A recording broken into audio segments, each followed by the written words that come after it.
Emmanuel,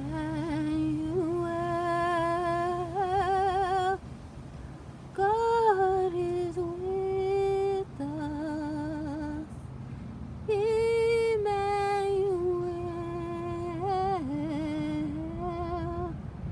God is with us.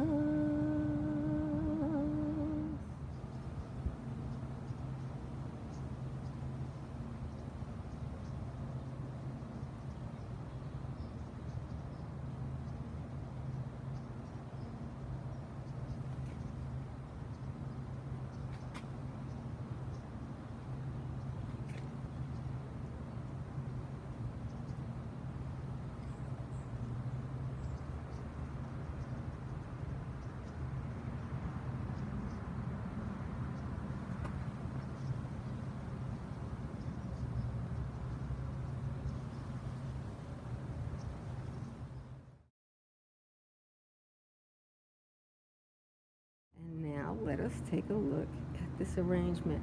I tell you, every time I come out here, I'm not capturing it like I want to. But you know I'm gonna try. Look at that. That's one Madame Lefebvre tulip, the red tulip at the bottom, ensconced with white freesia.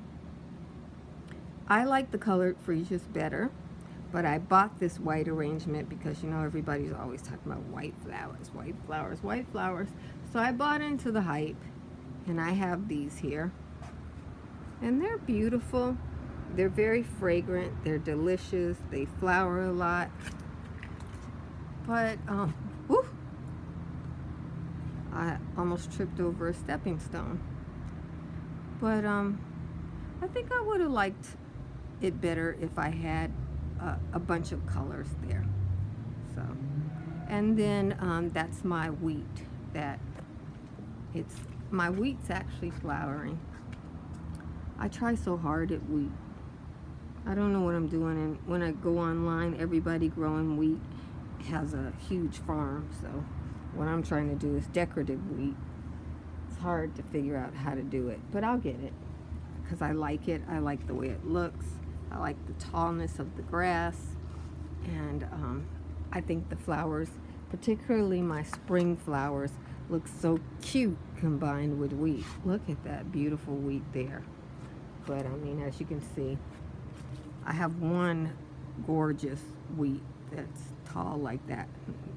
I wanted tons of that. I'll keep at it.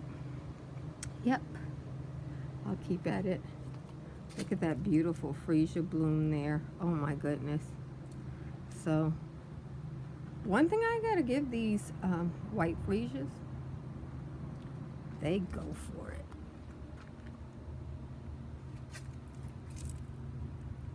Oh, it's got that pretty pink color on it too. See that pretty blush of pink on the flower? Oh, gorgeous. And this show is just getting started. Lovely.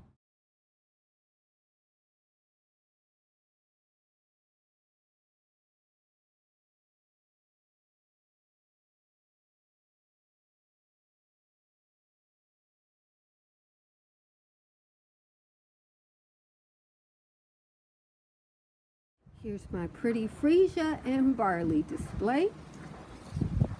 It's all white freesia. I thought I had a mix in here, but it looks like I bought a pack of white freesia and was able to do both of my bowls that I keep by the door. And the barley, enough of it survived the drought.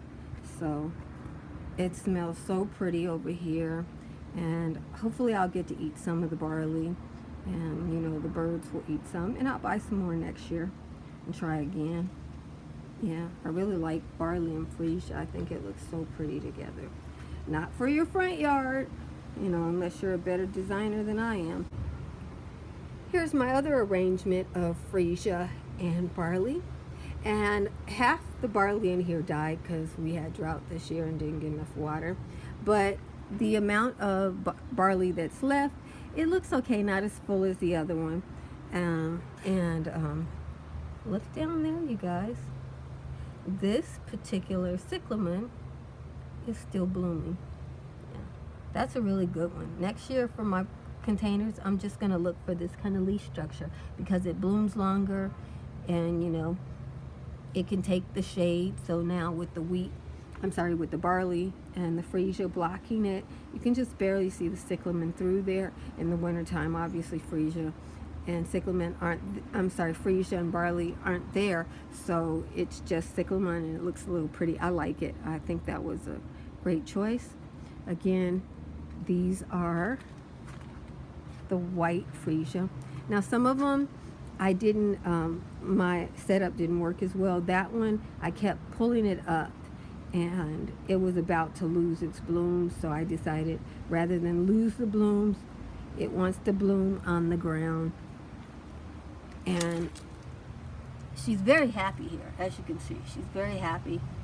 She's got 1, 2, 3, 4 blooms so far coming out of this spike. No, 5 blooms. She's got 5 bloom spikes coming out of this spike. So once I realized if I tried to change her, she was going to just break off and tell me you get this or you get nothing. And I took this.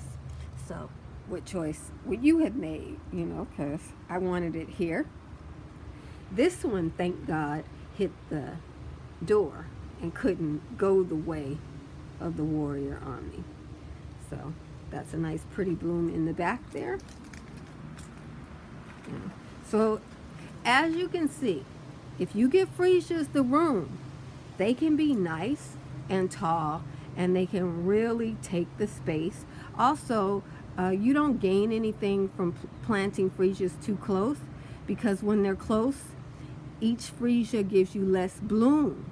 When they are planted far apart, each freesia plant can give you 5 blooms, you know, so you get a whole lot more flowers from each plant, takes less resources, and the plant gets taller, which builds up the bulb better for next year. So yeah, it's my little freesia for ya. Freesia for you. Over here, you see all those bloom spikes? That's not a whole bunch of freesias. Just enough. And, you know, yeah, looking good. Oh my goodness, this is lovely. I wish they were yellow instead of white. I know everybody goes crazy for white, but I wish these were yellow. They are pretty, and I love the arrangement with the barley and the freesia. I mean, it seems like the freesia's ensconcing the barley. It's so pretty. Nice. And in case you're wondering, these blooms are huge. They're not small, and the plants are,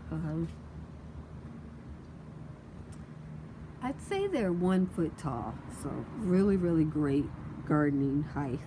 Some of them fell over, and once they fall over, there's nothing you can do to fix it. You'll lose your blooms. And who wants to do that? Oh, smells so good over here. So fruity and fresh. Ah, it's just amazing. This fragrance is perfect for bringing in the house. It's not too strong. Like, I find that some of my other fragrances are a little too much in the house, but this is just so pleasant. Highly recommend that you plant yourself a big pot of freesias for Easter. Oh my goodness, look at this bloom on the ground. I tried to pick it up, but I was about to lose it, and I just decided to let her be. Oh, gorgeous. She looks like she's floating in a bowl. Okay, see where the plant is, and they're just all coming off of it. And I think that's about 4 plumes going at once. Oh, it's amazing. Has one gone over yet? I don't know.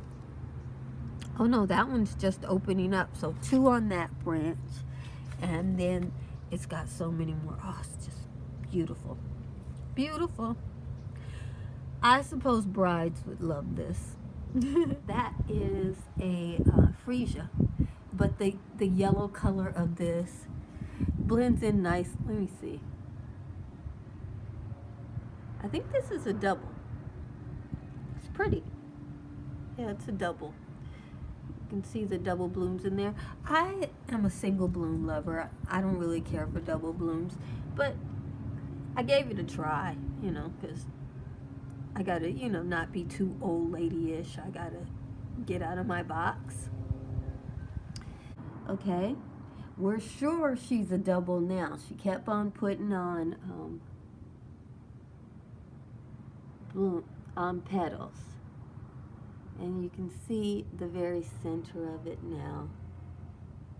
The stamen is peeking out. It's a white stamen. Doesn't look like it has very much pollen, but whatever it has, I'm noticing that there's little animals being attracted to it, whatever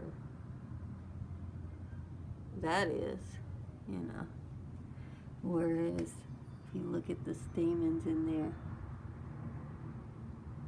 looks like more food. You know, even in our flower gardens, we got to try to make those choices to make sure there's food for the animals. This one fell over. I think the hummingbird must have come for it, and I didn't have it planted deep enough to take the bump of a hummingbird, but I'm sure she still got her food.